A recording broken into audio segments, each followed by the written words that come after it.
Hello dear students, welcome to MP परीक्षा। और जैसा कि आप सभी जानते हैं कि हम यहाँ पर लेकर आए हैं वर्ग 3 के लिए पर्यावरण और हिंदी के कुछ प्रश्न, जिनमें हर वीडियो में हम देखते हैं कि 10-10 प्रश्न आपसे डिस्कस किए जाते हैं और उन 10 प्रश्नों का आपको देना होता है जवाब। और इसी की शुरुआत के साथ हम आप लोगों के लिए लेकर आए हैं हिंदी शिक्षा शास्त्र और पर्यावरण शिक्षा शास्त्र के कुछ मिले जुले प्रश्न। इस तरह के आपको प्रश्न दिए जाएंगे हफ्ते में एक बार 10 प्रश्न, जिसमें 5 प्रश्न हिंदी पेडागॉजी के होंगे और वहीं 5 प्रश्न आपको मिलेंगे पर्यावरण पेडागॉजी पर आधारित। चलिए, तो बिना टाइम वेस्ट किए हम लोग स्टार्ट कर देते हैं हमारा आज का लेक्चर। पहला हमारा जो प्रश्न है वो है, पठन शिक्षण की दृष्टि से गद्य पाठों के कितने प्रकार हैं। ठीक है, तो देखिए, पठन और शिक्षण की दृष्टि से आपको बताना है कि गद्य पाठ के कितने प्रकार होते हैं, जिसके विकल्प हैं ए 2, बी 3, सी 4 और डी 5। तो अभी आप लोगों ने आज से स्टार्ट किया है हिंदी शिक्षा शास्त्र पढ़ना, तो शायद आप लोगों को इसके उत्तर नहीं पता होंगे। तो आज का जो पहला प्रश्न है उसका उत्तर मैं आप लोगों को बता देती हूँ कि पठन शिक्षण की दृष्टि से गद्य पाठों के 2 प्रकार होते हैं। ठीक है, और गद्य शिक्षण के अंग कितने होते हैं? 3 अंग होते हैं। तो याद रखना कि गद्य शिक्षण के अंग 3 होते हैं और गद्य पाठ के प्रकार कितने होंगे? 2 होंगे। चलिए, बढ़ते हैं आगे प्रश्न की ओर। अगला प्रश्न है, किस शिक्षा शास्त्री के अनुसार स्कूल एक बाग है, अध्यापक एक माली है और बच्चे पौधे के समान हैं, जिसके विकल्प हैं ए फॉबेल, बी मॉन्टेसरी, सी मॉरिसन और डी बेलार्ड। आपको इसका उत्तर बताना है कि यह किस शिक्षा शास्त्री का कथन है कि स्कूल एक बाग है, अध्यापक एक माली है और बच्चे पौधों के समान हैं। तो इसका जो सही उत्तर होगा वो हो जाएगा क्या? फॉबेल, क्योंकि फॉबेल ने अपने शिक्षा संबंधी ग्रंथों में स्कूल को बाग, अध्यापक को माली व बच्चों को पौधे के समान माना है। ठीक है, चलिए आगे बढ़ते हैं हमारे अगले प्रश्न की ओर। तो जो अगला प्रश्न है वो है, लिखित सामग्री को मन ही मन बिना आवाज़ किए चुपचाप पढ़ना क्या कहलाता है। विकल्प ए है सस्वर वाचन, विकल्प बी है अनुकरण वाचन, विकल्प सी है मौन वाचन और विकल्प डी है संवेद वाचन। जी, तो देखिए, मैं आपको एक बार तीनों चीज़ों को एक्सप्लेन कर देती हूँ। मौन वाचन की अगर हम बात करें तो चुपचाप पठन, मतलब बिना आवाज़ के पढ़ना क्या कहलाता है? मौन वाचन। वहीं अगर सस्वर वाचन की बात की जाए तो सस्वर वाचन का अर्थ होता है ध्वनि के साथ पढ़ना। और अनुकरण वाचन की अगर मैं बात करूं तो अध्यापक को सुना सुना कर पढ़ने जो पढ़ा जाता है उसे हम कहते हैं अनुकरण वाचन। मतलब कि अगर जैसे हम बचपन में टेबल नहीं पढ़ते थे, 2 1 2, फिर हम लोग बोलते थे 2 1 2, 2 2 4, 2 2 4, मतलब आपका टीचर बोल रहे हैं और टीचर को बोलकर आप रिपीट कर रहे हैं, ये कहलाता है अनुकरण वाचन। और अंतिम है संवेद वाचन, तो सबके साथ एक स्वर में बोलना संवेद वाचन कहलाता है। जैसे स्कूल्स में होने वाली प्रेयर, ठीक है, तो यहाँ पर मन ही मन चुपचाप पढ़ना क्या कहलाएगा? मौन वाचन कहलाएगा, क्योंकि यहाँ पर क्या होता है, बिना आवाज़ के पढ़ा जाता है। देखते हैं अगला प्रश्न। अगला प्रश्न है हमारा, कविता शिक्षण की किस प्रणाली के अंतर्गत कविता को समझाने के लिए वैसी ही या उसकी विरोधी दूसरी कविता को प्रस्तुत करके उसका तुलनात्मक अध्ययन कराया जाता है, जिसके विकल्प हैं सम्मान कविता प्रणाली, बी अर्थबोध कविता प्रणाली, सी समीक्षा प्रणाली या डी तुलना प्रणाली। आप सभी लोगों को इसके उत्तर कमेंट बॉक्स में देने हैं, तो जल्द से जल्द कमेंट करके हमें अपना उत्तर बताइए। बिल्कुल सही, इसका जो उत्तर हो जाएगा वो होगा तुलना प्रणाली, क्योंकि तुलना प्रणाली एक ऐसी विधि है जहाँ समान भाव वाली कविता प्रस्तुत करके या विरोधी भाव वाली कविता प्रस्तुत करके कविता की व्याख्या की जाती है। बढ़ते हैं अगले प्रश्न की ओर। खेल विधि को प्रचलित करने का श्रेय है ए रायबर्न को, बी हेनरी कोल्डवेल कुक को, सी मॉरिसन को या डी थॉमस एम रस्क को। आपको अपना उत्तर बताना है इसी के साथ में। चलिए, तो जल्दी से हमें अपने उत्तर बताइए।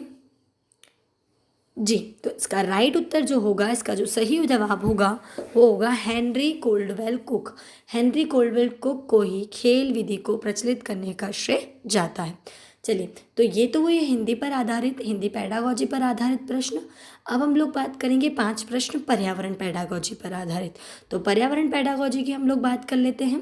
तो यहाँ से शुरुआत होगी पर्यावरण पेडागॉजी के प्रश्नों की। पहला प्रश्न है, प्राथमिक स्तर की ईवीएस पाठ्य पुस्तकों में कविताएं और कहानियां सम्मिलित करने का क्या कारण है?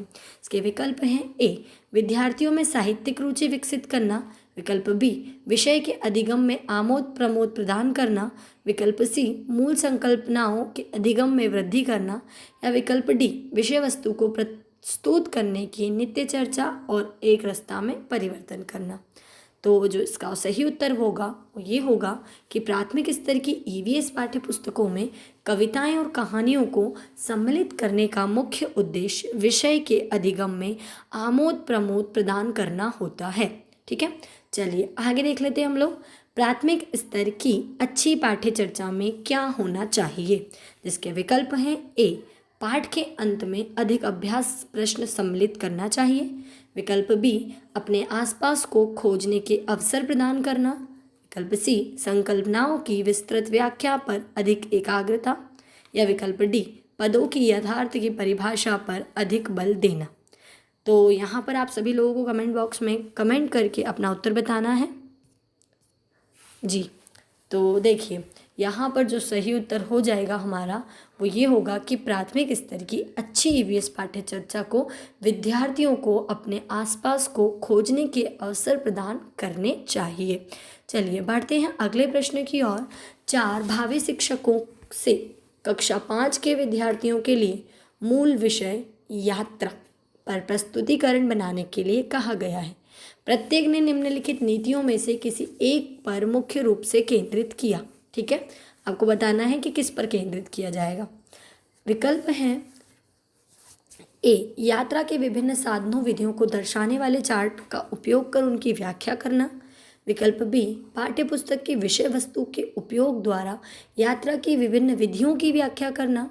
या विकल्प सी, विद्यार्थियों से यात्रा के विभिन्न साधनों के चित्र एकत्र करके स्क्रैप बुक बनाने के लिए कहना। या विकल्प डी, विद्यार्थियों से यात्रा में उपयोग किए जाने वाले विभिन्न साधनों के अनुभवों का वर्णन करने के लिए कहना। तो यहाँ आपको बताना है कि कौन सा सबसे ज़्यादा उपयुक्त होगा। तो देखिए, इसका यहाँ पर जो सही जवाब होगा वो होगा यात्रा पर जब भी कोई प्रस्तुतिकरण बनाने के लिए विद्यार्थियों से हम क्या कहेंगे कि विद्यार्थियों ने यात्रा में उपयोग किए गए विभिन्न साधनों और उन साधनों से होने वाले अनुभव का वर्णन करना ही और कहना ही सबसे ज़्यादा उपयुक्त होगा। यात्रा वृत्तांत के वर्णन में क्रम में विद्यार्थी स्वयं के विचारों को अच्छे से प्रस्तुत कर पाएंगे। तो यहाँ ये क्या होगा, उचित तरीका होगा। चलिए, तो यहाँ पर इस तरह से हमारा उत्तर कौन सा हो जाएगा, विकल्प डी। आगे देखते हैं, अगला प्रश्न है कक्षा 5 की ईवीएस की पाठ्य पुस्तक में किसी पाठ में सोचिए और चर्चा कीजिए। ठीक है, ये पाठ का हमने बताया है कि सोचिए और चर्चा कीजिए। भाग में नीचे दिया गया कथन लिखा है। ठीक है, सोचिए और चर्चा कीजिए, भाग में नीचे दिया गया कथन लिखा है। कथन है, यदि आपके गांव अथवा शहर में एक सप्ताह तक पेट्रोल अथवा डीजल ना हो तो क्या होगा?